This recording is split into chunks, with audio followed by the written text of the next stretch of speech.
Le viager a encore parfois mauvaise presse. Les affaires citées dans les médias concernent souvent des vendeurs qui sont mal protégés.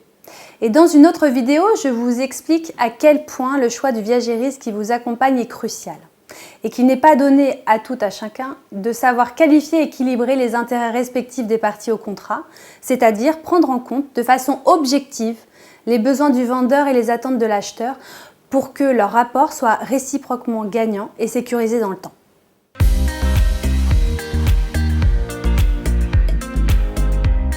Bonjour, je suis Sophie Richard, fondatrice du réseau Viagimo, juriste spécialisée en droit immobilier, experte en viager.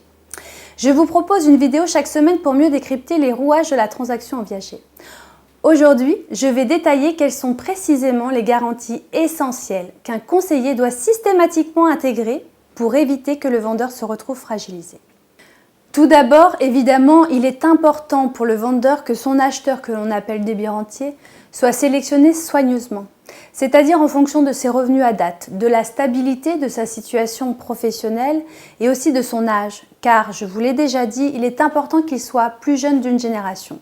Cela évite évidemment qu'il décède avant le vendeur et que ce soit ses héritiers qui aient à procéder au versement de la rente mensuelle. Et cet écart d'âge est aussi chaudement recommandé pour que l'acheteur puisse profiter de son acquisition. Ces premiers conseils de bon sens anticipent évidemment le risque que peut présenter une opération en viager pour le vendeur. Ne pas être payé de la rente ou bien être payé mais avec du retard. Alors que pour bon nombre de vendeurs, ce revenu constitue un complément de retraite indispensable. Mais heureusement, deux solides garanties existent sur le plan juridique. Le privilège de vendeur et la clause résolutoire. Commençons par le privilège de vendeur. Pour que le paiement des rentes viagères soit garanti au crédit rentier, le rédacteur de l'acte doit insérer dans le contrat cette garantie qui est essentielle à sa protection. Cette garantie est une hypothèque de premier rang et sans concurrence. Le logement du vendeur sera hypothéqué à son profit. L'intérêt est le suivant, si la rente n'est pas honorée, le crédit rentier qui ne vit plus dans le logement est en mesure de faire saisir le bien afin qu'il soit vendu aux enchères à son profit, au détriment des créanciers éventuels du débit rentier. Deuxièmement, le rédacteur doit veiller à assortir cette garantie d'une action résolutoire pour le cas où le débit rentier serait en défaut de paiement des rentes viagères. Ainsi, en cas d'impayé, l'annulation de la vente peut être engagée. Attention, cette clause n'est pas de plein droit mais contractuelle. Cela veut dire que si elle n'est pas prévue à l'acte, le vendeur n'aura que ses yeux pour pleurer.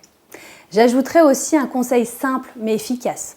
Nous privilégions dans nos contrats le versement de la rente par virement bancaire automatisé pour éviter les envois par chèque et les dates approximatives. Bref, vous l'aurez compris, un bon contrat se prépare pour protéger le vendeur mais aussi pour garantir les intérêts de l'acheteur. D'ailleurs, la prochaine fois, j'aborderai la rédaction du compromis de vente de façon plus globale.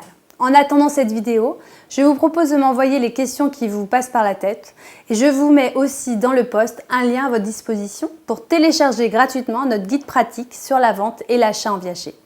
À bientôt!